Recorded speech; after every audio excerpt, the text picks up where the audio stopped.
అనగనగా ఓ కాకి.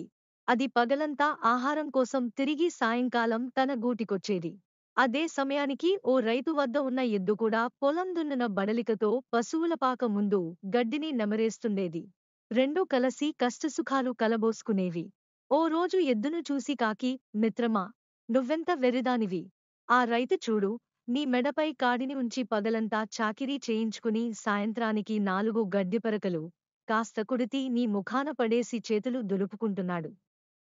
నువ్వేమో దానికే పొంగిపోయి, ఒళ్లంతా హూనం చేసుకుంటున్నావు. నీ గిట్టలన్నీ అరిగిపోయాయి. మెడ ఒరుసుకుపోయి మచ్చలు పడ్డాయి.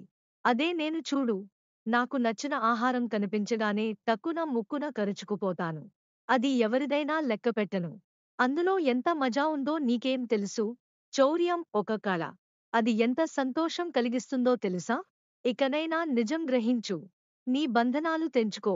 పచ్చిక బయళ్లలో హాయిగా స్వేచ్ఛగా విహరించు అంటూ హితబోధ చేసింది. అంతా విన్న ఎద్దు, మిత్రమా, నీవనుకుంటున్నట్లు నేనేమీ విచారంగా లేను. నా కష్టంతో ఒక రైతు కుటుంబానికి సేవ చేయడమేగాక ఎంతోమంది ప్రజల ఆకలి తీరుస్తున్నాననే సంతృప్తి ఉంది.